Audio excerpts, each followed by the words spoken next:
আসমানের নিচে জমিনের উপরে যত সম্পদ, আসমানের নিচে জমিনের উপরে যত সম্পদ, এই সম্পদগুলো যদি এক পাল্লায় চাপিয়ে দেওয়া হয়, একটা সৎ চরিত্রবান সন্তানকে যদি অপর পাল্লায় চাপিয়ে দেওয়া হয়, সৎ সন্তানের পাল্লাটা ভারী হয়ে যাবে। একটু মহব্বতে বলবো, আসমান জমিনের নিচে, আপনার আসমানের নিচে জমিনের উপরে যত সম্পদ, এই সম্পদ যদি এক পাল্লায় চাপিয়ে দেওয়া হয়, আর একটা সৎ চরিত্রবান সন্তানকে যদি অপর পাল্লায় চাপিয়ে দেওয়া হয়, এক মুহূর্তের ভিতরে ওই সৎ চরিত্রবান সন্তানের পাল্লাটা ভারী হয়ে যাবে।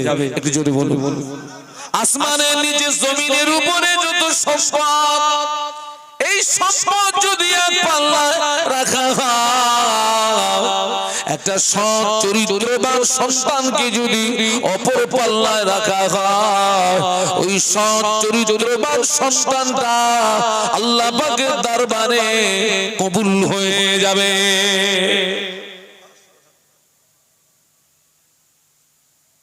লাফাখরা সৎ সন্তানের দ্বারা পিতা মাতা কবরে কি হয় বলুন? উপকৃত হয়। এই দেখুন, আমি এখানে ওয়াজ করছি না, আমি এখানে ওয়াজ করছি, আগে সওয়াব পাবে আমার আব্বা মা,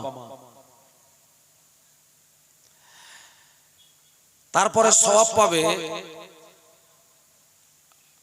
তারপরে সওয়াব পাবে আমি, আমার যিনি উস্তাদ তানারা সওয়াব পাবেন,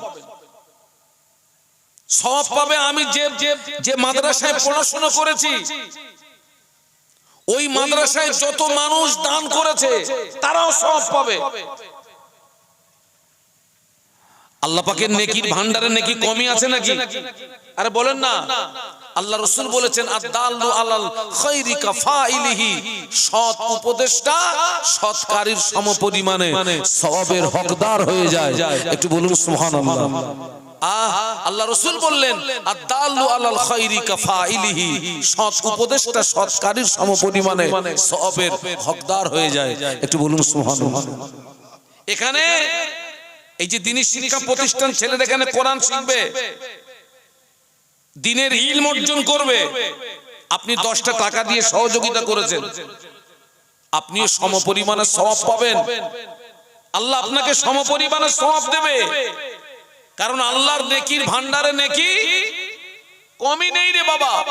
আল্লাহ পাক তার বান্দাকে নেকি দিলে তার নেকির ভান্ডার থেকে নেকি কমে না। ছোট্ট একটা পানির দৃষ্টান্ত দিচ্ছি, মক্কা শরীফে জমজমের কূপ আছে, ওই জমজমের পানি মক্কা মদিনাবাসী পান করে, কোটি কোটি কোটি কোটি হাজি বান্দা বান্দি জমজমের পানি পান করে, পশু পাখি জমজমের পানি পান করে, হাজিরা পান করে আবার বাড়ি আনে। হাজার হাজার বছর অতিবাহিত হয়ে গেল, আজ পর্যন্ত জমজমের পানি কমে নাই। একটু মহব্বতে বলুন না, জমজমের পানি যদি না কমে, আল্লাহ পাকের রহমতের পানি, বরকতের পানি, নেয়ামতের পানি, আল্লাহ বান্দাকে নেকির ভান্ডার থেকে নেকি দিলে আল্লাহর নেকির ভান্ডার থেকে নেকি কমে যায় না। তো আজকে আমরা যে দ্বীনি শিক্ষা প্রতিষ্ঠানে এসেছি, এখানে সৎ সন্তান তৈরি হয়, নেক আওলাদ তৈরি হয়।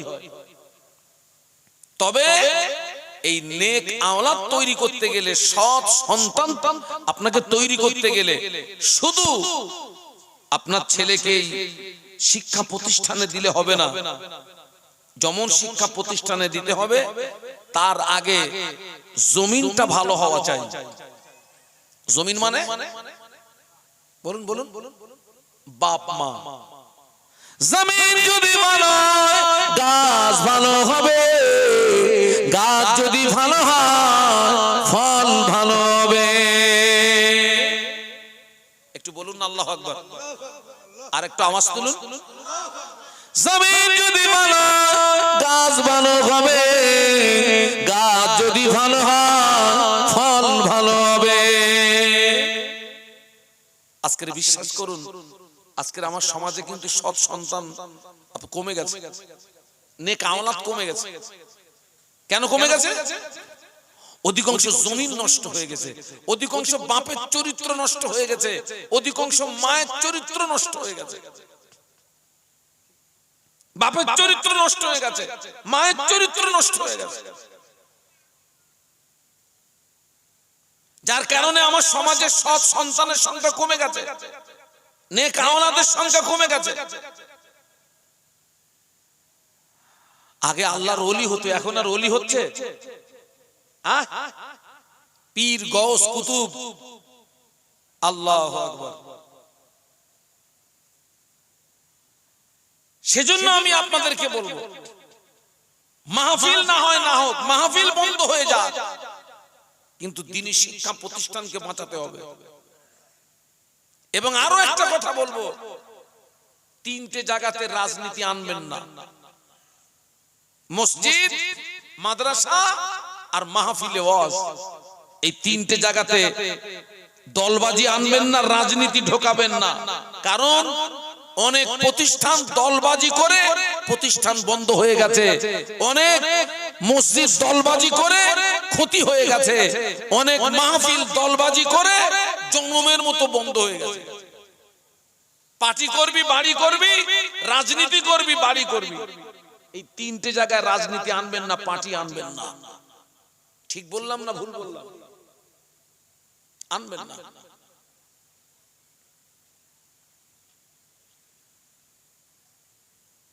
চার ইমামের এক ইমাম ইমাম শাফি রহমাতুল্লাহ আলাইহি, ইমাম শাফি রহমাতুল্লাহ আলাইহির আম্মা জান একদিন ঘুমের ভিতরে খ্বাব দেখে ফেললেন, বরকতি খ্বাব দেখে ফেললেন। উনি একটা খ্বাব দেখলেন, ওনার পেটের ভিতর থেকে একটা আলো বেরিয়ে ওই আলোটা আসমানের দিকে উঠে গেল। ওই আলোতে গোটা আসমানটা আলোকিত হয়ে গেল। একটু মহব্বতে বললে ভালো।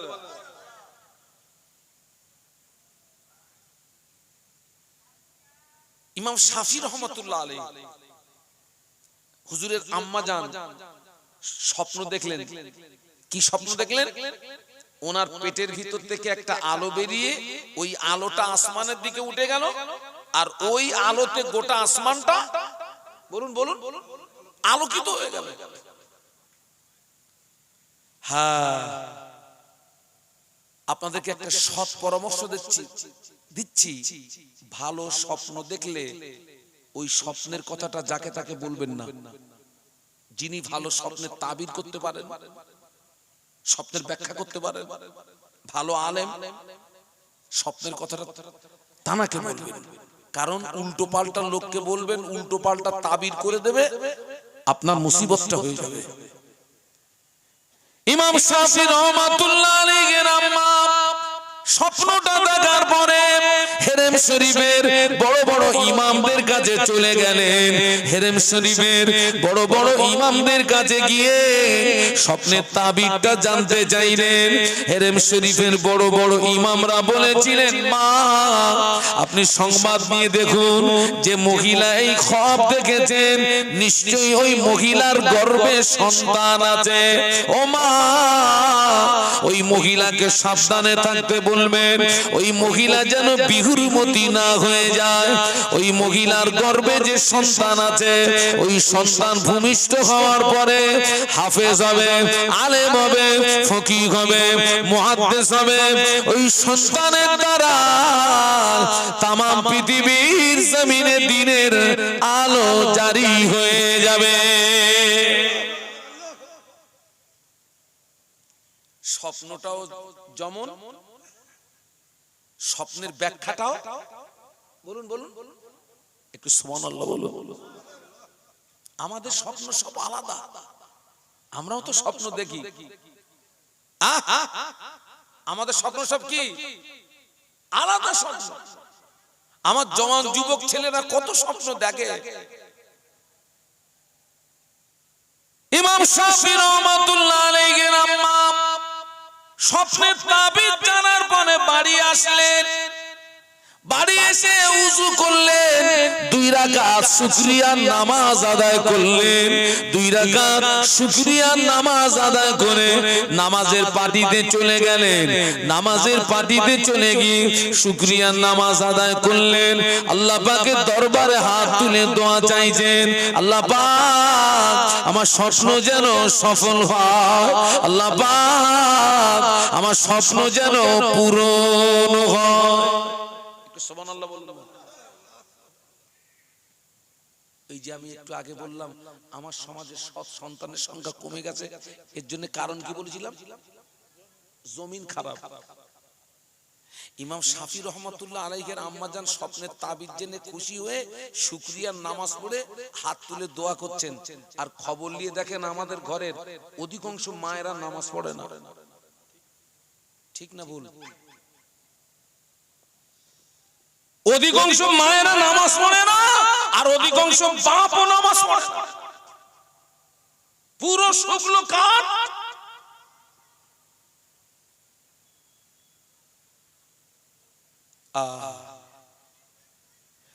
ইমাম শাফি রাহমাতুল্লাহ আলাইহির আম্মা জান শুধু দোয়া চায়, আল্লাহ পাক আমার স্বপ্ন যেন সফল হয়, আমার স্বপ্ন যেন পূরণ হয়। আল্লাহ রাসূল বলেছেন, পিতামাতা যখন সন্তানের জন্য দোয়া চায়, ওই দোয়াটা সরাসরি আল্লাহ পাকের দরবারে কবুল হয়ে যায়। আব্বা আম্মার দোয়া, পিতা মাতার দোয়া। মা দোয়া চাইছেন কার জন্য? সন্তানের জন্য। সন্তানের জন্য, আল্লাহ আমার স্বপ্ন যেন সফল হয়, আল্লাহ আমার স্বপ্ন যেন পূরণ হয়। আমরা কটা দিন দোয়া করেছি বলুন তো আল্লাহর দরবারে, আল্লাহ আমার ছেলে যেন নামাজি হয়, আল্লাহ আমার ছেলে যেন রোজাদার হয়, আল্লাহ আমার ছেলে যেন দিনদার হয়, আমার ছেলে যেন আলেম হয়, আমার ছেলে যেন হাফেজ হয়। ওই দোয়াটা করি আর না করি, এই দোয়াটা করি, আল্লাহ আমার ছেলে যেন চাকরি পায়। কি পায়? কেন? বাপ বসে বসে খাবে। কত খাবা চাচা? হ্যাঁ, কত খাবা?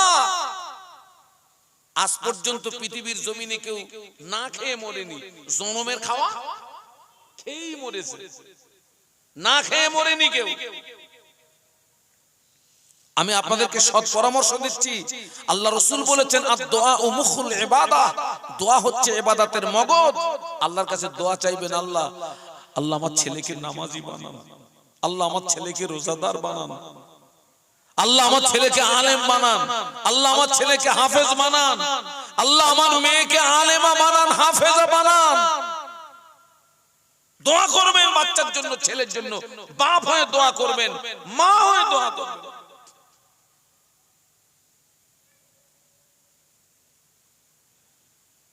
ইমাম শাফি রাহমাতুল্লাহ আলাইহির আম্মা জান দোয়া চাইতে চাইতে বাচ্চা প্রসব হওয়ার সময় হয়ে গেল।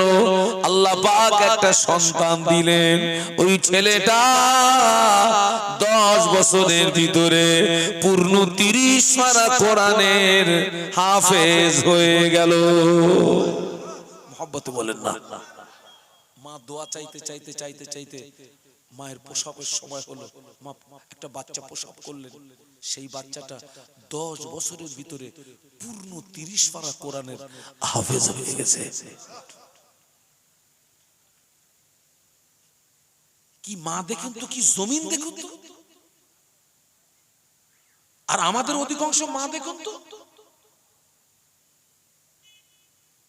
মোবাইল খুললে বাংলাদেশের সব পরকিয়া পরকিয়া পরকিয়া। ও চাচা, পরকিয়া বোঝেন? এখন আর মিটারে কারেন্ট নিচ্ছে না, হুপে মারতেছে, হুপে হুপে চালাচ্ছে।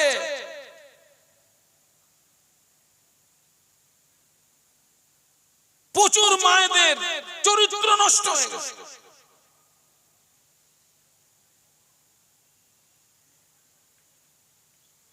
ইমাম শাফি রহমাতুল্লাহ আলাইহি 10 বছরে পূর্ণ 30 পারা কোরআনের হাফেজ হয়ে গেলেন। হাফেজ হওয়ার পরে আম্মাকে না বলে লুকিয়ে লুকিয়ে মদিনা শরীফে চলে গেলেন। ইমাম মালিক রহমাতুল্লাহ আলাইহির কাছে চলে গেলেন।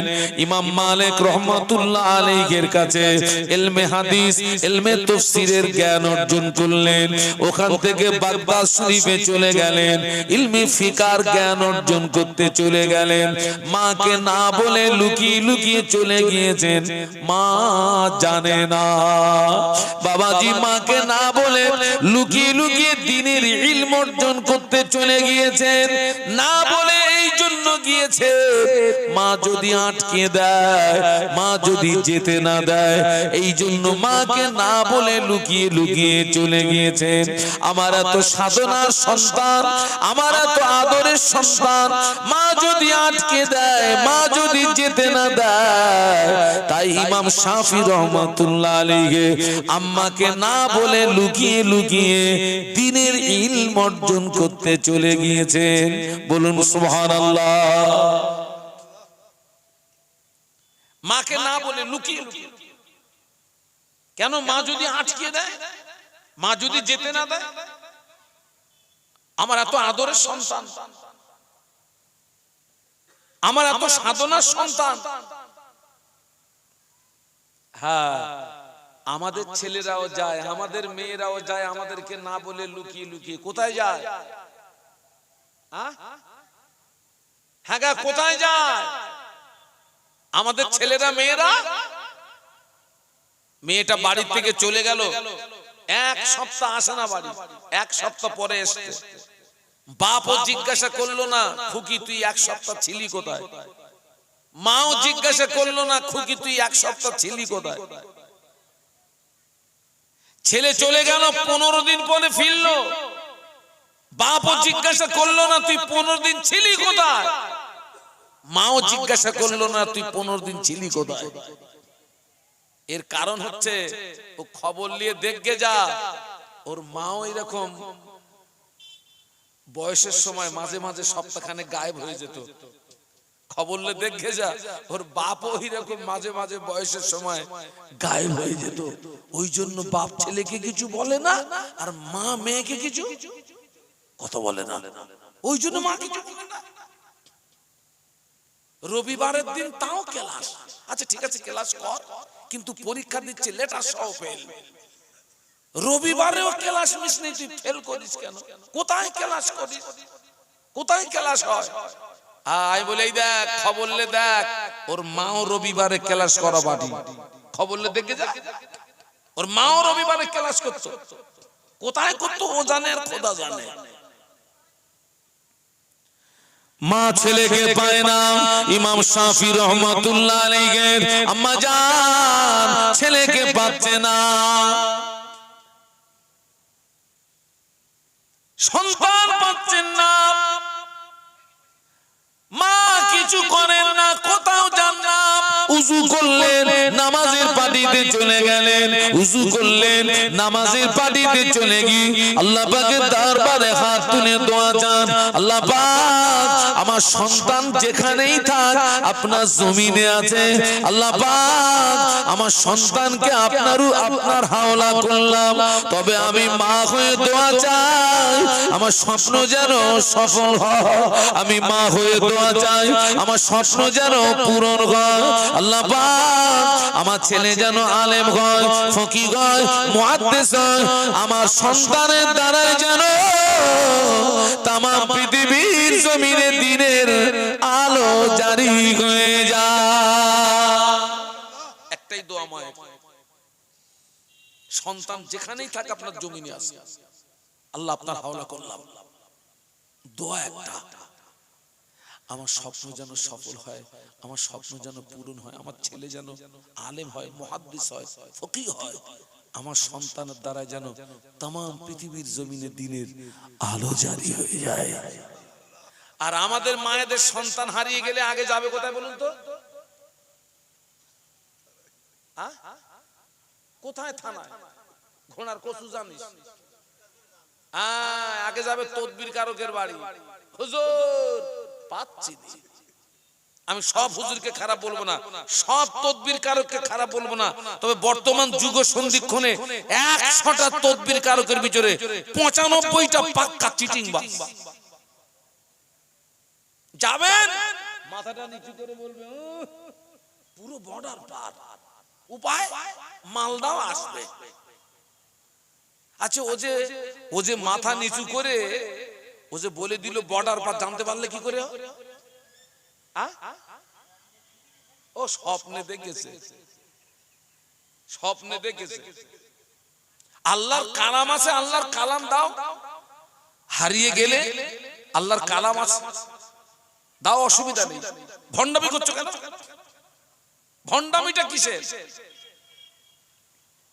এর সাল তার দিচ্ছে, ও সাল এর দিচ্ছে, পুরো সর্বনাশ করে ফেলছে অধিকাংশ তদবির কারক।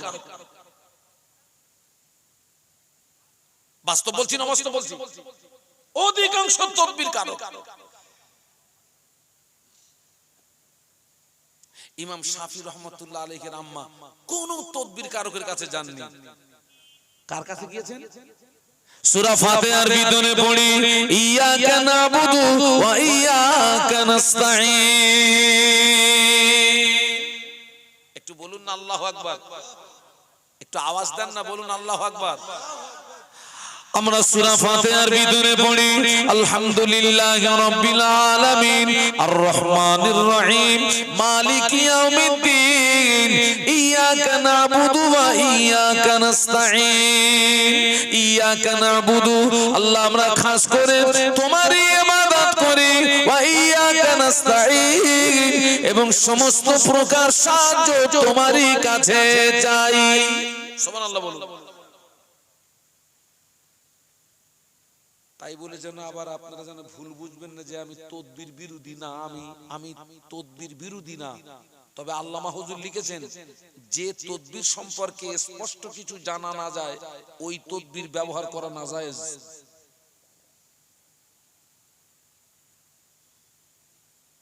নাম বলবো না, কোন এক আপনার তদবির কারকের মাদুলির ভিতর থেকে তদবির বার করে খুলে দেখে ওই আপনার তেলা পোকার পায়ে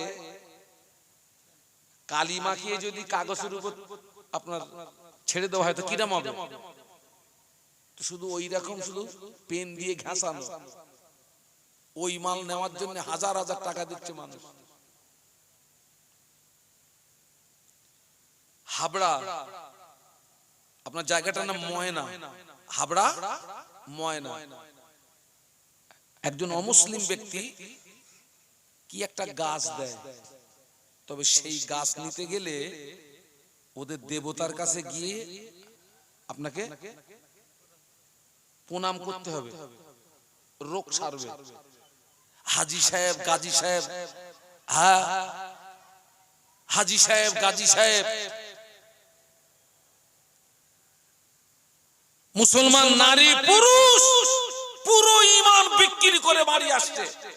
আমি আপনাকে নাম বলে দিলাম, একদম তার পাশেই মাহফিল করলাম, আমি 2 ঘন্টা মাহফিল করলাম, আমার যতটা জানা ছিল পুরো ভাঁড় উবুর করে দিয়ে এসেছি, যা হবে আজ। নামাজ বাদ দিয়ে কাতারে দাঁড়িয়ে আছে, জুমার নামাজ বাদ দিয়ে, পাকা পাকা দাঁড়িওয়ালা, টুপিওয়ালা, এবং সেখানে ওই গাছ মানতে গেলে তারাই নারী হোক আর পুরুষ হোক কারোর পায়ে বেঁধে দিচ্ছে, কারোর পেটে বেঁধে দিচ্ছে, কারোর বুকি বেঁধে দিচ্ছে, ওরাই বেঁধে দেবে।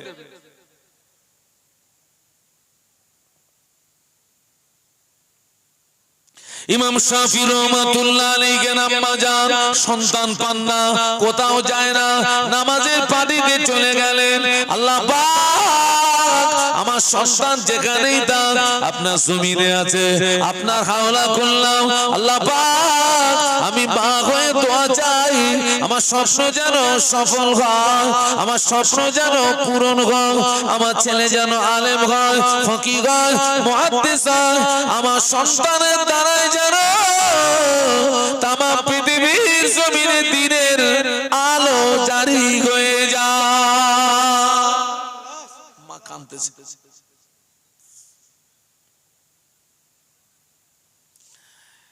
ইমাম শাফি রহমতুল্লাহ আলাইহির ওস্তাদ হচ্ছেন ইমাম মালিক রহমতুল্লাহ আলাইহি।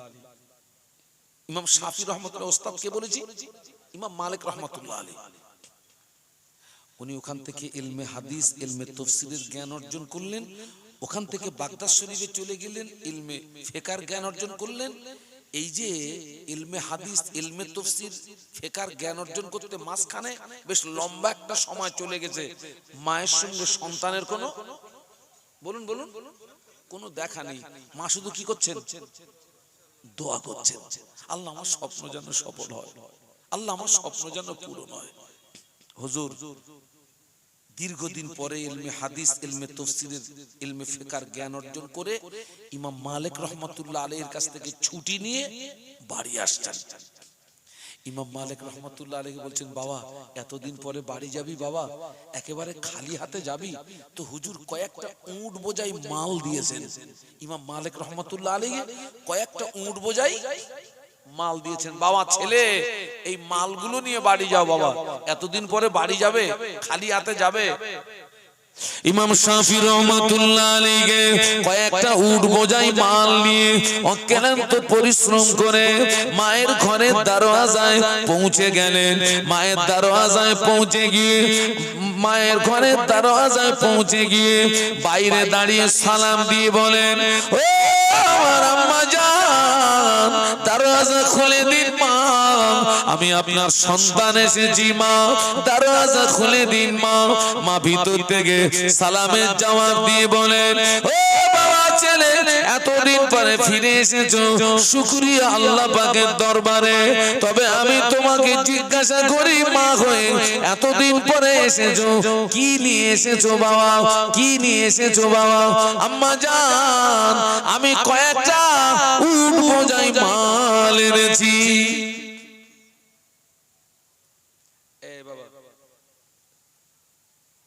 এই যে তো গাড়িতে গেল কি হুজুরের গাড়ি? হ্যাঁ, সকলে একটু তাকবীর দেন তো, নারে তাকবীর, জোরে বলুন নারে তাকবীর।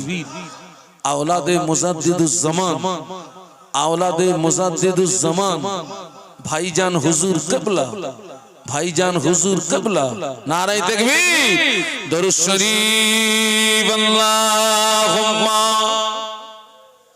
এতগুলো মানুষ, এতগুলো মানুষ, মাওলানা মুহাম্মদ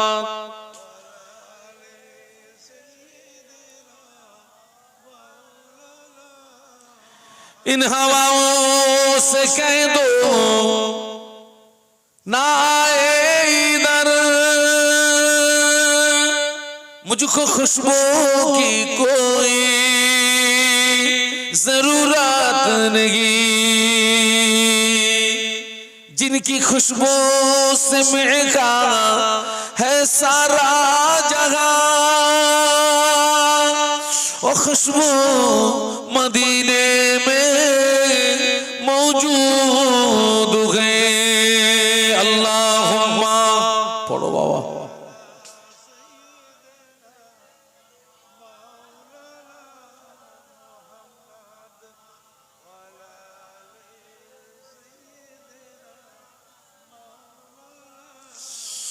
मेरे आंखों के पुतली में जलवा मोहम्मद का, मेरे दिल के आईने में नक्शा है मोहम्मद का। कोई जन्नत में जाएगा, कोई दोज़ख में पहुंचेगा,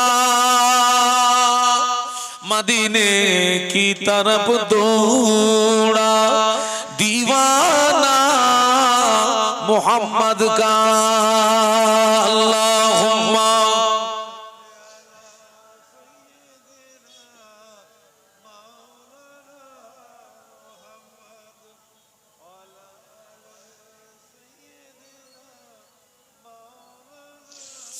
সবাই মিলে একটু বলি আল্লাহু আকবার।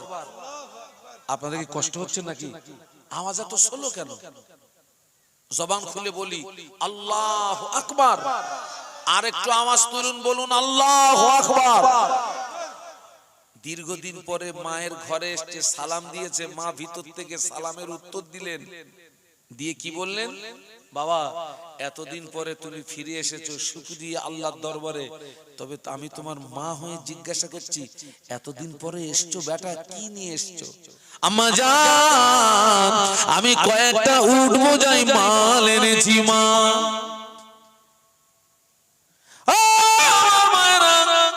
ইমাম শাফি রহমাতুল্লাহ আলাইহির আম্মা জান ভিতর থেকে আওয়াজ দেন, ও বাবা ছেলে, মালের আমার দরকার নাই, চলে যাও। হেরেম শরীফের আশেপাশে কত বেওয়া আছে, মিসকিন আছে, ফকির আছে, এই মালগুলো তাদের ভিতরে খেরাত করে দাও, মালগুলো তাদের ভিতরে বন্টন করে দাও, মালের আমার দরকার নাই। মা দরওয়াজা খুলে না। সুবহানাল্লাহ বলতে পারলেন?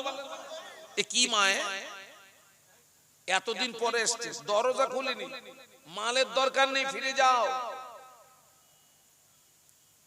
আমাদের ছেলেরা যদি 1 বছর 2 বছর পরে যদি মুম্বাই থেকে বাড়ি এসছে, দিল্লি থেকে বাড়ি এসছে, আহমেদাবাদ থেকে বাড়ি এসছে, মিরাট থেকে বাড়ি এসছে, সুরাট থেকে বাড়ি এসছে, মা যদি বলে খোকা একদিন পরে এসছিস বাবা, কি এনেছিস বাবা, শুধু ছেলে একবার বলবে, মা তোমার জন্য একটা বড় একটা মোবাইল এনেছি মা। আমাদের অধিকাংশ মায়ের কলিজা ঠান্ডা হবে না? হবে না? হ্যাঁ, ঠিক করেছিস বাবা, ঠিক করেছিস, পুরো কলিজা ঠান্ডা হয়ে গেছে।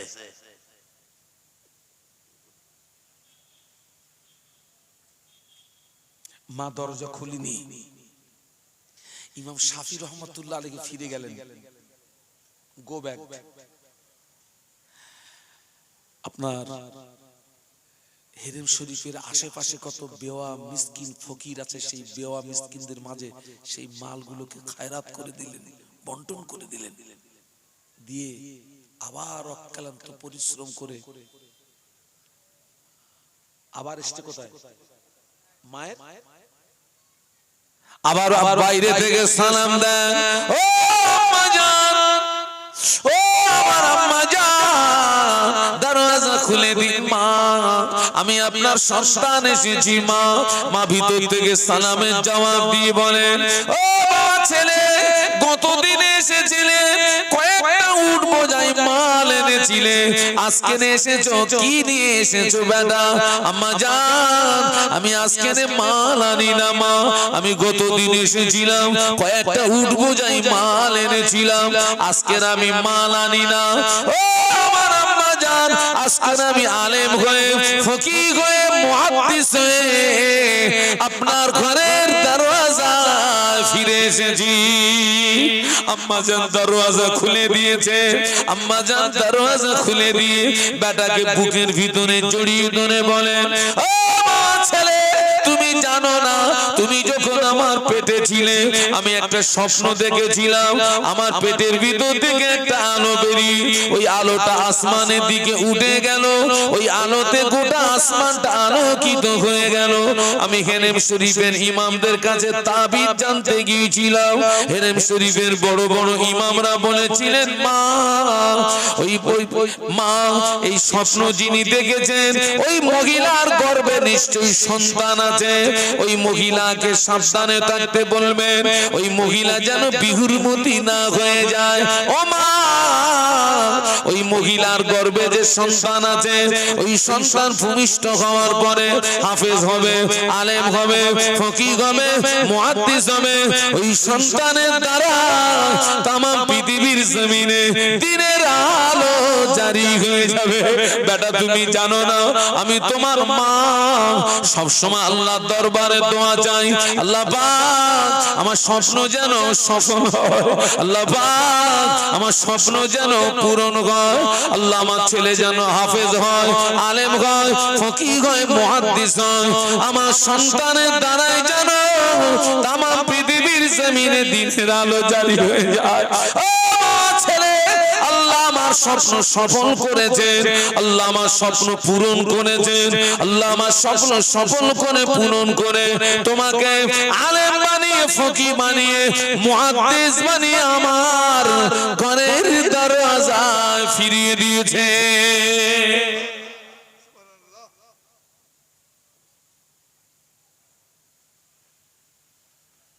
জমিন ভালো হলে গাছ ভালো, গাছ ভালো হলে ফল ভালো।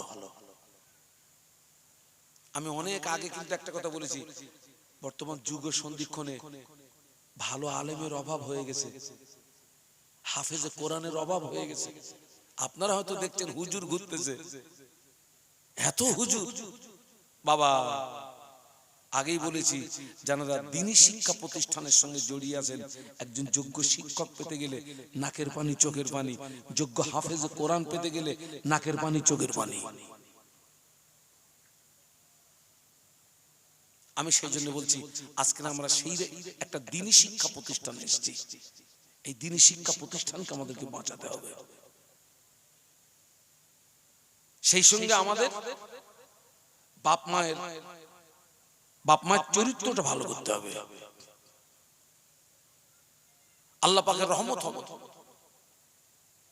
আল্লাহ পাকের রহমত হবে।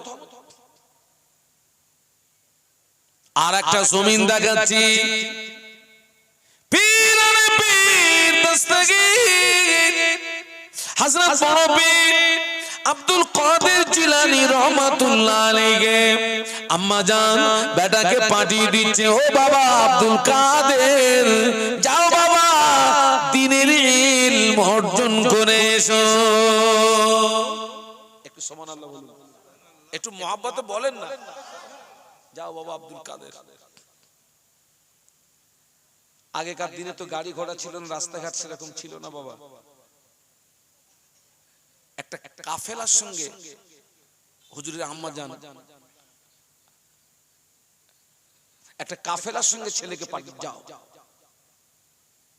মাদ্রাসায় যাও আব্দুল কাদের। কোথায় যাও? মাদ্রাসায় যাও, দ্বীনের ইলম অর্জন করে এসো বেটা, যাও। আম্মা জান 40টা সোনার মুদ্রা নিয়ে বেটার জামার বগলের নিচে সুন্দর করে সেলাই করে দিয়ে আপনার কাফেলার সঙ্গে পাঠিয়ে দিচ্ছে। আম্মা জান বিদায় বেলা আব্দুল কাদেরকে ডেকে বললেন, বেটা আব্দুল কাদের, আমি তোর মা, তোকে আল্লাহর হাওলা করলাম।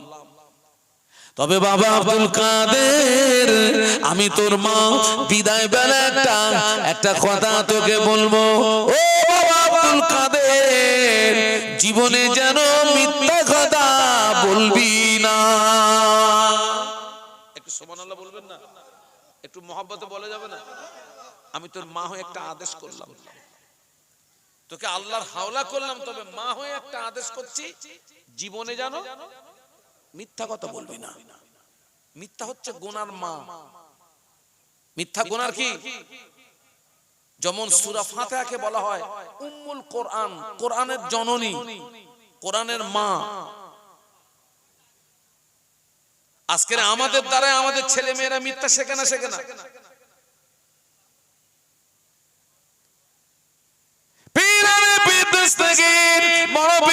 আব্দুল কাদের জিলানী রহমাতুল্লাহ আলাইহি আম্মা জান কাফেলার সঙ্গে বেটাকে পাঠিয়ে দিলেন। কাফেলার সঙ্গে দিয়ে বললেন, বাবা আব্দুল কাদের, আল্লাহর হাওলা করলাম, তবে আমি তোর মা, বিদায় বেলা একটা আদেশ করছি, ও বাবা আব্দুল কাদের, জীবনে যেন মিথ্যা কথা বলবি না।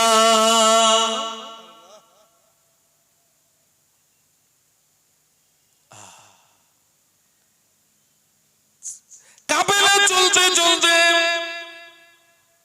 অনেক রাস্তা অতিক্রম করার পরে ওই কাফেলা দস্যুদের কবলে পড়ে গেল, ডাকাতদের কবলে পড়ে গেল, ডাকাতদের কবলে পড়ে গেল।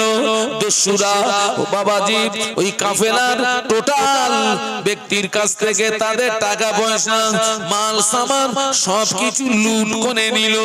দস্যুদের ভিতরে একজন ব্যক্তি আব্দুল কাদের জিলানী রহমাতুল্লাহ আলাইহিকে জিজ্ঞাসা করে, বেটারে তোর কাছে কিছু আছে নাকি? হুজুর বলেছিলেন, ও আল্লাহর বান্দা, আমার কাছে 40টা সোনার মুদ্রা আছে। সুবহানাল্লাহ বলতে পারলেন না? একটু মহব্বতে বলা গেল না? তখন কিন্তু ডাকাতরা কি করছে? লুট করছে, ছিনতাই করছে, আর জিজ্ঞাসা করছে বেটা তোর কাছে কিছু আছে নাকি? হুজুর কি বললেন? আমার কাছে 40টা সোনার মুদ্রা আছে। সুবহানাল্লাহ বলুন। কিছুক্ষণের জন্য ধরুন ওই জায়গাটায় আমরা মনে করুন এইসব আমরা সব ওদিকে সব আপনাদের কাছ থেকে লুট তারা হচ্ছে, ডাকাতরা সব ছিনিয়ে নিচ্ছে, ধরেছে আমার। হুজুর কিছু আছে নাই, মাল আছে আমার কাছে। ওই জায়গাটায় হ্যাঁ হবে না, না হবে?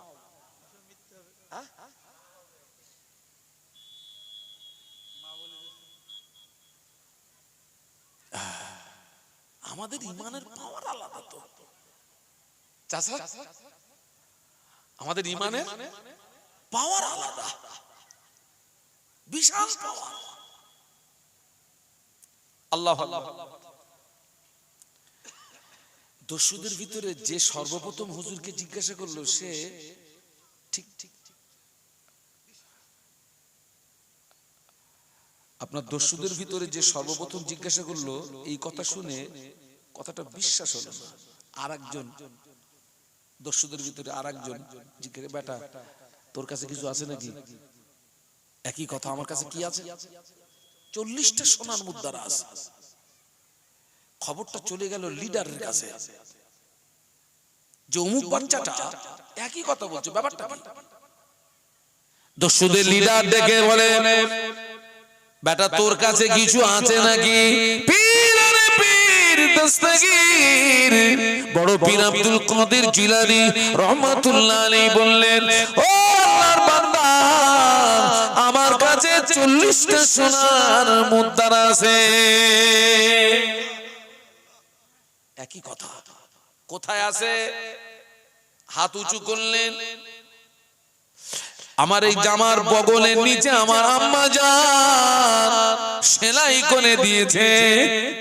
ও ছেলে, তুমি তো জানো আমরা দস্যু, তুমি তো জানো আমরা ডাকাত, আমরা লুটতারাজ করছি, ছিনতাই করছি, তুমি কেন এটা গোপন করলে না? কেন তুমি প্রকাশ করলে? হুজুর বলেছিলেন, ও আল্লাহর বান্দা, আমার আম্মা জান আমাকে কাফেলার সঙ্গে যখন ছেড়ে দিয়েছিলেন, আম্মা জান আমাকে একটা আদেশ করেছিলেন, ও বাবা আব্দুল কাদের, আমি তোর মা, আমি মা হয়ে আদেশ করছি, জীবনে যেন মিথ্যা কথা বলবি না। আমি দেখতে পাচ্ছি আপনারা দস্যু ডাকাত, কিন্তু এই কঠিন মুসিবতের সময় মায়ের আদেশ অমান্য করতে পারলাম না। দস্যুদের লিডার বলে, বেটা তুই এই কঠিন মুসিবতের সময় মায়ের আদেশ অমান্য করতে পারলি না, আমি জীবনে আল্লাহর কত হুকুম অমান্য করেছি। ও আল্লাহর বান্দা, আমার জ্ঞানের চোখ খুলে গিয়েছে, বেটা তোর হাতটা বাড়িয়ে দে, আমাকে একটু তওবা পড়িয়ে দে। দস্যুদের লিডার তওবা করলো, বাবাজি সাথী সঙ্গীরা তওবা করলো। দস্যুদের লিডার হুজুরের হাতে হাত দিয়ে তওবা করে পরবর্তীতে তিনি আল্লাহর ওলি হয়ে গেল। মায়ের আদেশ, জীবনে মিথ্যা কথা বলবি না বেটা। আর আমরা তো মিথ্যার হাফেজ। আগে মিথ্যা কি বলেছি? সবাই না, অধিকাংশ মিথ্যার হাফেজ। বাপও মিথ্যা বলে, ছেলেও মিথ্যা বলে, মাও মিথ্যা বলে, মেয়েও কথা বলে না। মুজাদ্দিদুজ্জামান আল্লাহর ওলি, তানার 5 কলিজার টুকরা, তানারাও আল্লাহর ওলি। সুবহানাল্লাহ বলেন। জমিন দেখেন, বাপ ওলি, ছেলে ওলি, বাপ ওলি, ছেলে ওলি। ও আমার মায়েরা, আল্লাহর নবী ইব্রাহিম খলিলুল্লাহ, আল্লাহর নবী বেটা ইসমাঈল আলাইহিস সালাম, তিনিও আল্লাহর নবী, বাপ নবী, ছেলেও নবী। হযরত ইয়াকুব আলাইহিস সালাম আল্লাহর নবী, বেটা ইউসুফ আলাইহিস সালাম আল্লাহর নবী, বাপ নবী, ছেলে নবী, বাপ ওলি, ছেলে ওলি। কত সুন্দর মিল দেখেন। আর আমাদের মিল দেখেন, বাপও মাতাল, ছেলেও মাতাল। ঠিক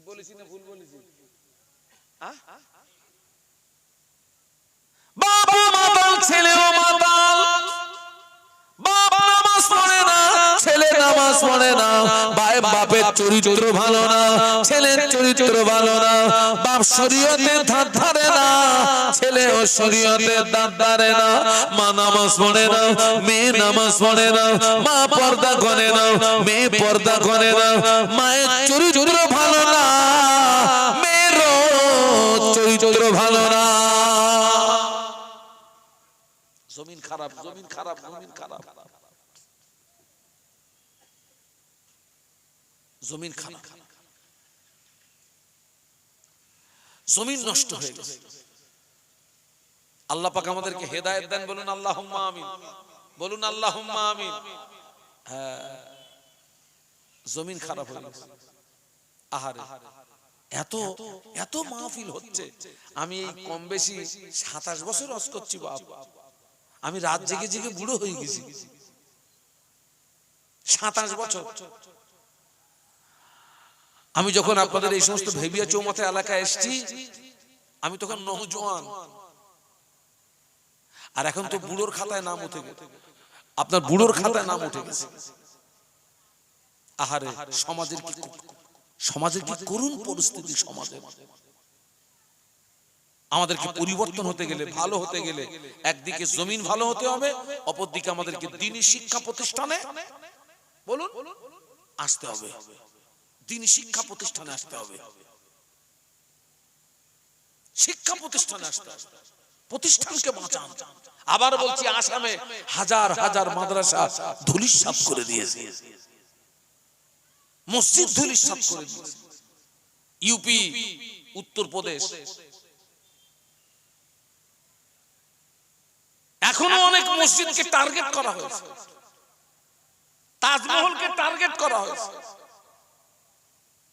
একটার পরে একটা, একটার পরে একটা, একটার পরে একটা। কঠিন সময় এই সময়টা। কিন্তু দুঃখ আফসোস, আমরা এখনো পর্যন্ত পরিবর্তন হলাম না। এখনো পর্যন্ত পরিবর্তন হলাম না। আল্লাহ এত কিছু দেখাচ্ছে, চামড়ার চোখে তো অনেক কিছু দেখছি আমরা এখনো পর্যন্ত পরিবর্তন হতে আমরা পারলাম না। এটা দুঃখ, এটা আফসোস, এটা কষ্ট, এটা বেদনা।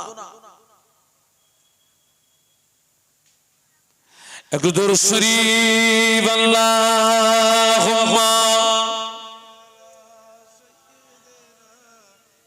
মাওলানা মুহাম্মদ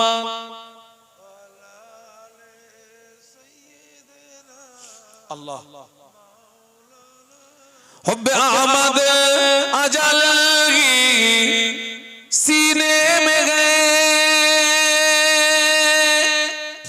मैं कहूँ मेरा दिल मदीने में गए। फूल तो फूल कांटों में क्या हुस्न गए, लुत्फ जन्नत से बढ़कर मदीने में गए। अल्लाहुम्मा पढ़ो बाबा।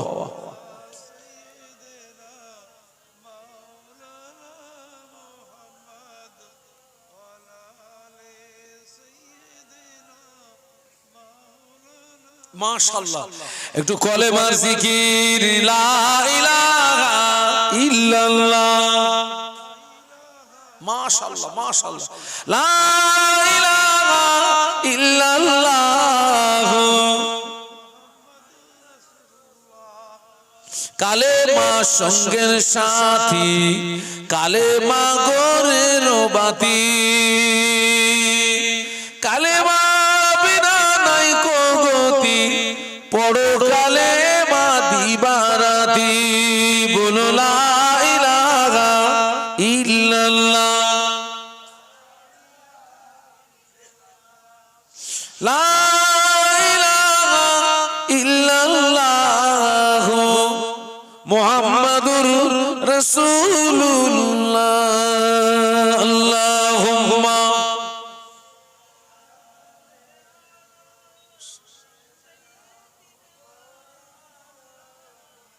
মুহাম্মদ।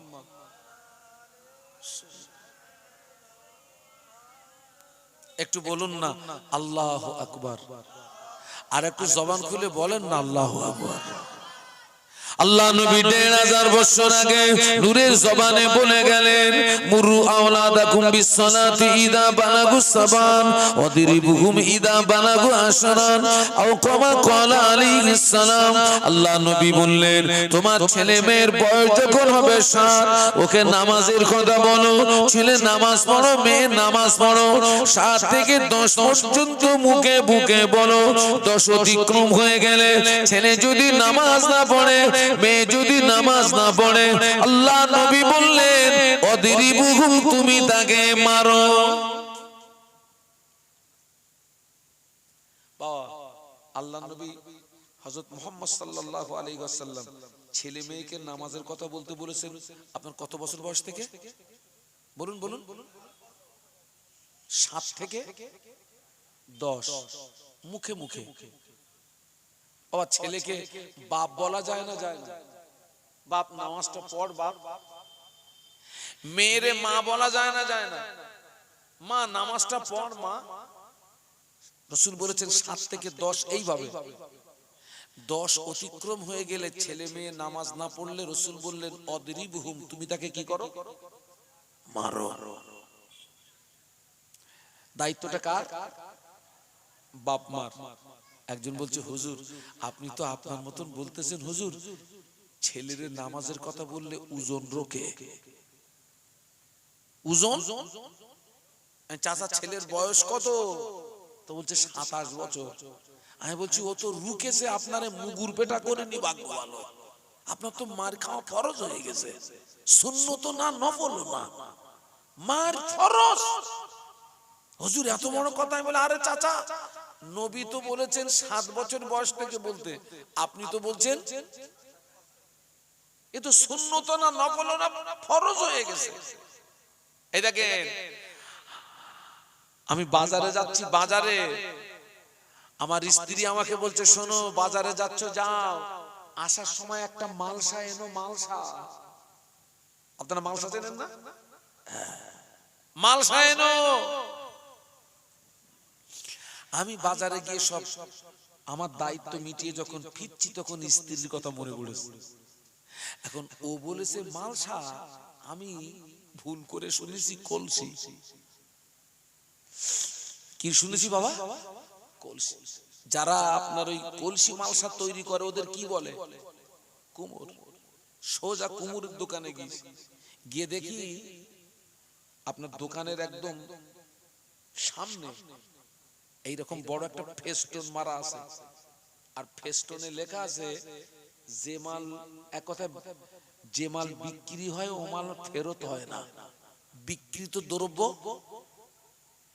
ফেরত হয় না। এই কথাটা বেশি লেখা থাকে আপনার যেখানে চায়না মাল বিক্রি হয় ওই জায়গাটা বেশি লেখা থাকে বিক্রিত দ্রব্য ফেরত হয় না। কারণ চায়না মাল এই দেখো ভালো, এই কি আপনারে পুরো সুইচ টিপে দেখিয়ে দিচ্ছে এই দেখো কিরাম জ্বলতেছে, আপনি কিনে নিয়ে দোকানের গেটের বাইরে গিয়ে টিপতেছেন, তা ঘোড়ার কিছু জ্বলে না। ওই জন্য লেখা রয়েছে বিক্রিত দ্রব্য ফেরত হয় না। তো আমি দেখি আপনার কুমুরের দোকানে এরকম লেখা আছে, একই কথা। আমি বললাম বাবা তোর দোকানে তুই যা পারিস লিখে যা, আমার দরকার নেই, তুই আমার কি দে না। স্ত্রী চেয়েছিল, আমি শুনেছি। কলসি নিয়ে যেই বাবা বাড়ি গেছি, আমি যা অজ জানি তার জানে অজ শুরু। এতদিন পরে বাজারে গেলে তাও তোমার ভুল, তোমার মতন পুরুষ লোকের নিয়ে সংসার কেন? কারণ কি? আর তোমার আনতে বলেছি কি তুমি আনলে কি? কি হয়েছে? আরে আমি তো বলেছিলাম মালসা, তুমি তো এনে মরেছো কলসি। আমি বললাম গেজাগেজি করার কি আছে, মাল এনে দিলে হলো।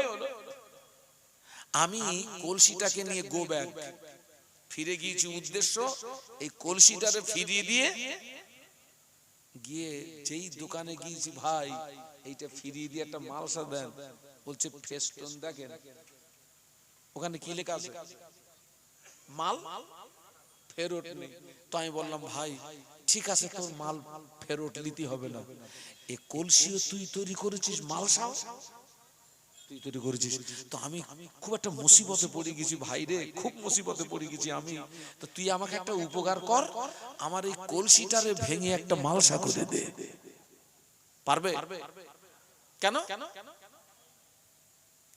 ও তো একদম আপনার ওই কুমুর তো একদিন কলসি থেকে মালসা, মালসা থেকে হাঁড়ি, হাঁড়ি থেকে সরা, সরা থেকে গেলাস, যা ইচ্ছা তাই করেছে। কখন? মাল যখন নরম ছিল, নরম ছিল, কিন্তু ওরে তৈরি করে রৌদ্রে শুকনো করে আগুনে পুড়িয়ে মাল পুরো পেকে ঝুনো। ও চাচা, চাচা কাঁসায় ধরুনি, ঝুনোই ধরুছ। আহ খোলা পাতার জমিন দণ্ড করে শুয়ে আছেন হযরত বজলুর রহমান দারগাপুরি রহমাতুল্লাহ আলাইহি, যিনি ছিলেন জিহাদি আলেম, যিনি সৌদির আলেমদের সঙ্গে বাহাস করে ওই বাজে জয়ী হয়ে রাজকীয় খানা পেয়েছিলেন। একটু মহব্বতে বলা যাবে না? বজলুর রহমান দারগাপুরি রহমাতুল্লাহ আলাইহি, হুজুরের বয়স তখন 7 বছর, 7 বছর, 7 বছর। হুজুর গ্রামের ছেলেদের সঙ্গে মাঠে খেলাধুলা করতে গিয়েছেন, গ্রামের ছেলেদের সঙ্গে মাঠে খেলাধুলা করতে গিয়েছেন। খেলাধুলা করে যখন ফিরে আসছেন বাড়িতে, সূর্য পশ্চিম দিকে অনেকটা ঢলে গিয়েছে। হুজুরের গায়ে কাদা মাটি খাপ। হুজুর বাড়িতে এসেই বলছেন আম্মা জান ভাত দেন, এসেই বলছেন আম্মা জান ভাত দেন। আম্মা জান বলেছিলেন, ও বাবা বজলুর রহমান, জোহরের নামাজটা কি পড়ছো? একটু সুবহানাল্লাহ বলবেন না? মহব্বতে বলবেন না? কি মা দেখুন তো, ছেলে বলছে কি দেন, মা কি বলছেন? বজলুর রহমান জোহরের নামাজ পড়েছো?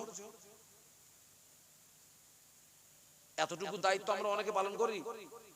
বলুন বলুন, এতটুকু দায়িত্ব।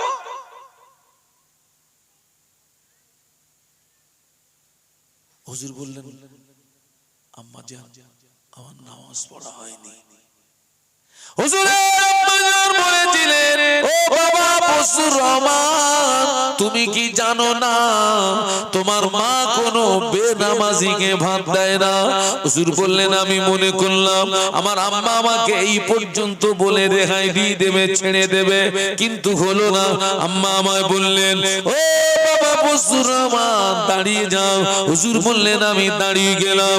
আমার আম্মা জান কোথা থেকে দুটি ইট আনলেন, আমার আম্মা জান কোথা থেকে দুটি ইট এনে আমায় বললেন, ও বাবা বজলুর রহমান হাত দুটো সোজা করো। হুজুর বললেন, আমি হাত দুটো সোজা করলাম। আমার আম্মা জান আমার দুই হাতে দুটো ইট তুলে দিলেন। ইট তুলে দিয়ে বললেন, ও বাবা বজলুর রহমান, ইট যদি পড়ে যায় শাস্তি আরো দ্বিগুণ হবে। 7 বছরের ছেলে। হুজুর বললেন, আমার হাত থেকে ইট পড়ে গেল, আমি থরথর করে কাঁপছিলাম, চোখের পানিতে নাকের পানিতে একাকার হয়ে গেল। আম্মা জান আমাকে ওই দৃশ্য দেখে আম্মা বললেন, ও বাবা বজলুর রহমান যাও গোসল করো। হুজুর বললেন, আমি গোসল করলাম। আম্মা জান বললেন, বাবা বজলুর রহমান জোহরের নামাজ আদায় করো। হুজুর বললেন, আমি জোহরের নামাজ আদায় করলাম। তারপরে আম্মা আমায় খানা দিলেন। হুজুর বললেন, আমি খানা খেলাম। হুজুর বর্ণনা করেন, ওই দিন থেকে আমি বজলুর রহমান আমার জীবনে কোনোদিন এক ওয়াক্ত নামাজ কাজা হয় নাই। একটু জোরে বলেন না, একটু মহব্বতে বলেন না। দায়িত্ব কার? কেউ হয়তো ঘুরিয়ে বলবেন, হুজুরের আম্মা এত নিষ্ঠুর, 7 বছরের ছেলের হাতে ইট তুলে দিয়ে অত্যাচার করেছে। আমি কিছুক্ষণের জন্য আপনার মতটাকে সমর্থন করলাম। হ্যাঁ, 7 বছরের ছেলের হাতে ইট তুলে দিয়ে যদি অত্যাচারও হয়, কিন্তু ওই 5 মিনিটের অত্যাচারে ওই ছেলেটার জন্য কোটি কোটি বছরের জাহান্নামের আগুনটা হারাম হয়ে গেছে। একটু মহব্বতে বলুন।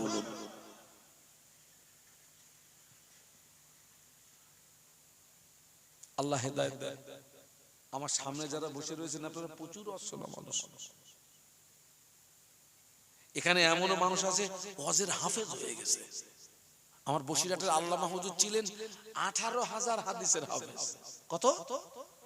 আর আমার সমাজে অনেক আছে ওয়াজের হাফেজ হয়ে গেছে, ওয়াজের হাফেজ। আল্লাহ হেদায়েত দেন। আমাদেরকে ভালো হতে হবে, আমাদেরকে ভালো হতে হবে। আল্লাহ পাকের রহমত হবে, আল্লাহ পাকের রহমত হবে। আহা, আর একটা জমিন দেখুন, আল্লাহর ওলি শাহ ফরিদউদ্দীন রহমাতুল্লাহ আলাইহি, আল্লাহর ওলি শাহ ফরিদউদ্দীন রহমাতুল্লাহ আলাইহি, হুজুরের উপরে তো কোনো নামাজ ফরজ হয় নাই। মা ছেলেকে নামাজের তালিম দেওয়ার জন্য আম্মা জান ছিলেন আবেদা সাহেদা, আম্মা জান ছিলেন আবেদা সাহেদা। আম্মা জান নামাজের রক্ত খুলে আম্মা জান দুটি নামাজের পাটি নিয়ে বিছিয়ে দিতেন, একটাই নিজে দাঁড়াতেন আর একটাই ছেলের হাত ধরে দাঁড় করিয়ে দিতেন। ও বাবা আব্দুল, ও বাবা আমার ছেলে, এসো আমরা দুইজন একই সঙ্গে আল্লাহর নামাজ আদায় করে নি। ও বাবা শাহ ফরিদউদ্দীন, এসো বাবা আমরা একই সঙ্গে আল্লাহর নামাজ আদায় করে নি। কিন্তু শাহ ফরিদউদ্দীন রহমাতুল্লাহ আলাইহি উনি ছিলেন খুবই মিষ্টি ভক্ত। আম্মা জান একটু মিষ্টি নিয়ে নামাজের পাটির কিনারায় দিয়ে রাখতেন। নামাজ হয়ে গেলে আম্মা জান ছেলেকে বলতেন, ও বাবা, আম্মা জান ছেলেকে ডেকে বলতেন, ও বাবা শাহ ফরিদউদ্দীন তোমার নামাজের পাটিটা তুমি গুটিয়ে নাও। হুজুর নামাজের পাটি গুটিয়ে থাকে, নামাজের পাটির তলায় মিষ্টি পাওয়া যায়।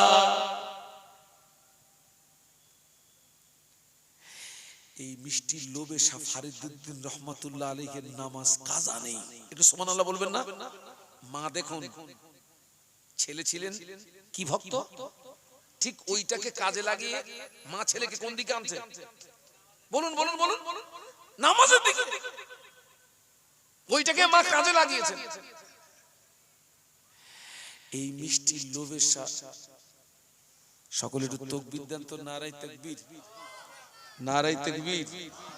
আওলাদে মুজাদ্দিদুজ্জামান, আওলাদে মুজাদ্দিদুজ্জামান শ্রদ্ধাভাজন ভাইজান হুজুর কেবলা, শ্রদ্ধাভাজন ভাইজান হুজুর কেবলা, নারায়ে তাকবীর, নারায়ে তাকবীর। বাবা আমরা অন্তত মুজাদ্দিদে জামানের আওলাদের সম্মানার্থে একটু উঠে দাঁড়াই, একটু উঠে দাঁড়াই, সবাই উঠে দাঁড়াই। ওরে খোকা বাদাম একটু পরে খা, হ্যাঁ বাদাম তো খেয়েই যাচ্ছে। আগে আগে আসেন, একটু আগে আগে আসেন, একটু আগে আগে আসেন। আর সকলের তাকবীর দেন, নারায়ে তাকবীর। ইন্নামা ইয়াখশাল্লাহ মিন ইবাদিহিল উলামা। আল্লাহ বলছেন নিশ্চয়ই আমার বান্দাদের ভিতরে আলেম সম্প্রদায় আমাকে সবচেয়ে বেশি ভয় করে। একটু বলুন সুবহানাল্লাহ।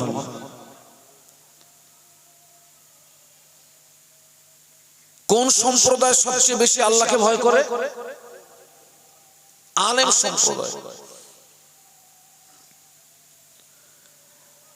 আজকে আমরা যেখানে এসেছি, আমরা যে প্রতিষ্ঠানের আঙিনায় এসেছি, এই প্রতিষ্ঠান হচ্ছে আলেম তৈরি হওয়ার কারখানা, হাফেজে কোরআন তৈরি হওয়ার কারখানা।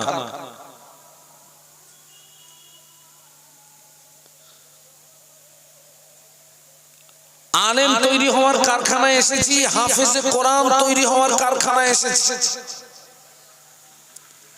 আল্লাহ রাসূল বলেছেন আল উলামা ওয়ারাসাতুল আম্বিয়া, আলেম সম্প্রদায় হচ্ছে নবীদিগের ওয়ারিস। একটু বলুন সুবহানাল্লাহ।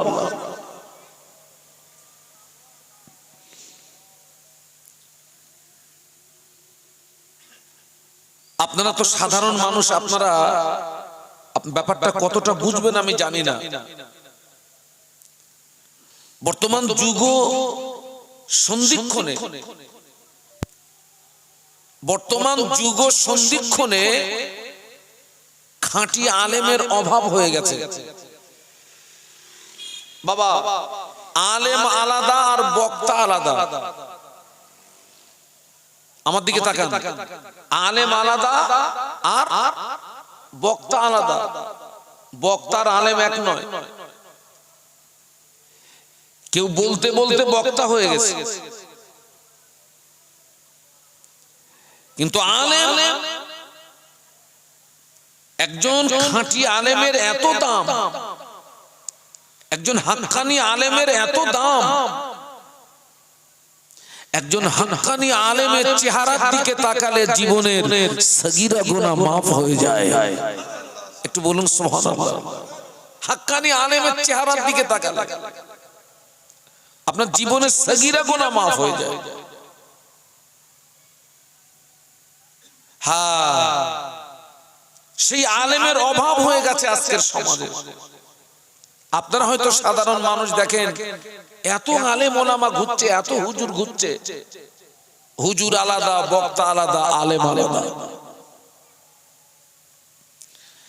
এই আলেমের যে কতটা অভাব, যারা প্রতিষ্ঠানের সঙ্গে যুক্ত আছেন তারা বুঝতে পারছেন। একটা প্রতিষ্ঠানে একজন যোগ্য শিক্ষক নিয়োগ করতে গেলে নাকের পানি চোখের পানি হয়ে যায়। একটা ভালো শিক্ষক পাওয়া যায় না, ভালো আলেম পাওয়া যায় না। মুরব্বি ওইভাবে বসতে নেই। মুরব্বি যদি আপনার পায়ের অসুবিধা হয় তাহলে অসুবিধা নেই। একজন হাফেজে কোরআনের কত অভাব জানেন সমাজে? হাফেজে কোরআনের কত অভাব আপনারা সাধারণ মানুষ জানেন না। যারা প্রতিষ্ঠান চালায় তারা জানে। একটা প্রতিষ্ঠানে মনে করুন 5টা শিক্ষকের প্রয়োজন, 5টা যোগ্য হাফেজ সাহেবের প্রয়োজন। 5 জন যোগ্য হাফেজকে তালাশ করতে গেলে, পেতে গেলে চোখের পানি নাকের পানি হয়ে যায়। আজকের আপনারা সৌভাগ্যবান যে আজকের আপনাদের গ্রামে একটা দ্বীনি প্রতিষ্ঠান গড়ে উঠেছে, আলহামদুলিল্লাহ বলুন, যেখানে দিন রাত আল্লাহর কোরআন তেলাওয়াত হবে। আর যে জায়গাতে দিন রাত আল্লাহর কোরআন তেলাওয়াত হয়, ওই জায়গাতে আল্লাহ পাকের আসমান থেকে রহমত এবং বরকত নাজিল হয়। একটু বলুন না সুবহানাল্লাহ। কোন কারণবশত আপনার প্রতিষ্ঠানটা মাঝখানে বন্ধ হয়ে গেল, তাই না? মাসখানে কি আপনার মাস দুয়ের মতো এই যে প্রতিষ্ঠান বন্ধ হয়ে গেল, এই বন্ধ হওয়ার পিছনে কিন্তু টুপিওয়ালা জড়িয়ে, টুপিওয়ালা দাড়িওয়ালা জড়িয়ে, টুপিওয়ালা দাড়িওয়ালা জড়িয়ে। প্রতিষ্ঠান বন্ধ হলো সুটওয়ালা শার্টওয়ালার জন্য নয়, এই প্রতিষ্ঠান বন্ধ হলো কার জন্য? এক শ্রেণীর টুপিওয়ালা দাড়িওয়ালার জন্য। আবার আল্লাহ পাকের শান, আপনারা গ্রামবাসী সার্বিক সহযোগিতা দিয়ে, আমার হাসানুর ভাই আছেন, জুম্মান ভাই আছেন, আলিম ভাই আছেন, সবাই আবার সম্মিলিত ভাবে আবার সেই পরিবেশটাকে আপনারা আবার গড়ে তুলেছেন, আলহামদুলিল্লাহ। আমি আপনাদেরকে সৎ পরামর্শ দেব, সৎ পরামর্শ দেব। আজকে লক্ষ্য করুন, আপনার আসামে হাজার হাজার মাদ্রাসা আপনার গুড়িয়ে দিয়েছে, ইউপিতে শত শত মাদ্রাসা ধূলিসাৎ করে দিয়েছে। বাস্তব বলছি না বাস্তব বলছি? হাজার হাজার মাদ্রাসা মসজিদ ধূলিসাৎ করে দিয়েছে। আমরা কোন জায়গাতে দাঁড়িয়ে আছি? আমরা কোন পরিস্থিতিতে আছি জানেন? এই সময় একটা দ্বীনি শিক্ষা প্রতিষ্ঠান হওয়া মানে, এই সময় একটা দ্বীনি শিক্ষা প্রতিষ্ঠান হওয়া মানে আমাদের বুকটা কি হবে? আমাদের মনটা আনন্দিত হবে। আপনারা নিশ্চয়ই আলেমদের জবান থেকে শুনেছেন যে একজন মানুষ যখন মারা যায় তার সমস্ত আমল বন্ধ হয়ে যায়, তিনটে আমল বন্ধ হয় না। আপনারা শুনেছেন না বাবা? তিনটে আমলের ভিতরে কেউ যদি সৎ সন্তান রেখে কবরে যেতে পারে। কি সন্তান? সবাই মিলে বলুন। সৎ সন্তান, নেক আওলাদ। আল্লাহ নবী 1500 বছর আগে নূরের জমানে বলে গেলেন, ইদা মাতাল ইনসানু ইনকাতা আনহু আমালুহু ইল্লা মিন সালাসাতিন, ইল্লা মিন সাদকাতিন জারিয়াতিন আও ইলমিন ইউনতাফাউ বিহি আও ওয়ালাদিন সালিহিন ইয়াদউ লাহু আও কামা ক্বালা আলাইহিস সালাম। আল্লাহ নবী বললেন, মানুষ যখন মারা যায় সমস্ত আমল বন্ধ হয়ে যায়, তিনটা আমল জারি থাকে। তিনটা আমলের ভিতরে একটি আমল হলো, কেউ যদি সৎ সন্তান রেখে কবরে যেতে পারে, ওই সৎ সন্তানের দ্বারায় তার পিতামাতা কবরে উপকৃত হয়। বলুন সুবহানাল্লাহ। কোন সন্তান দ্বারা, কোন সন্তানের দ্বারা বাপ মা কবরে উপকৃত হয়? সৎ সন্তান, নেক আওলাদ। নেক আওলাদ।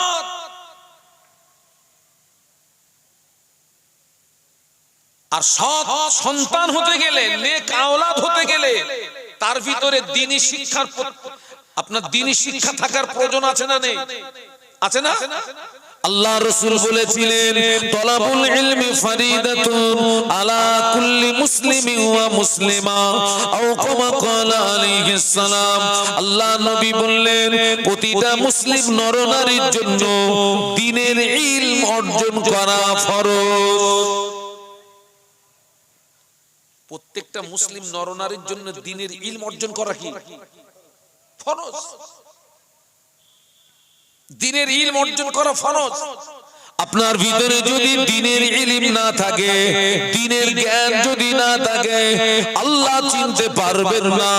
আপনার ভিতরে দ্বীনের জ্ঞান যদি না থাকে, নবী চিনতে পারবেন না। আপনার ভিতরে যদি দ্বীনের জ্ঞান না থাকে, জাহান্নাম থেকে নিজের জীবন বাঁচাতে পারবেন না।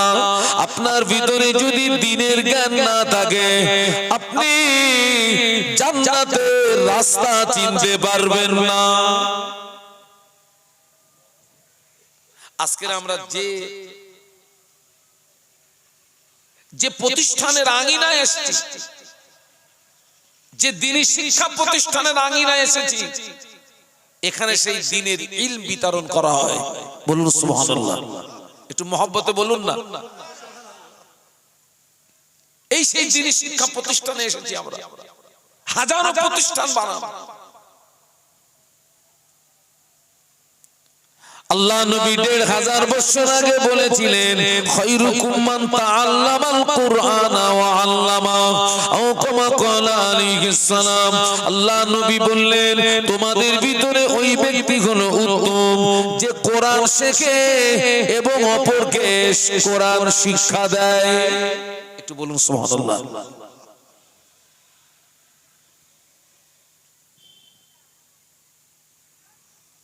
আর এই নেক আওলাদ হতে গেলে, সৎ সন্তান হতে গেলে আপনাকে আপনার দ্বীনি শিক্ষা প্রতিষ্ঠানে আসতে হবে। দ্বীনের ইলম আপনাকে অর্জন করতে হবে, দ্বীনের জ্ঞান আপনাকে অর্জন করতে হবে। আজকের এই দ্বীনের ইলম আমাদের নারী পুরুষ অনেক মানুষের ভিতরে নেই বলে নামাজে ভুল, রোজায় ভুল, হজে ভুল, যাকাতে ভুল, দান খায়রাতে ভুল, তাসবিহ তেলাওয়াতে ভুল, ভুল ভুল আর ভুল। একটা সৎ সন্তানের কত দাম, নেক আওলাদের কত দাম।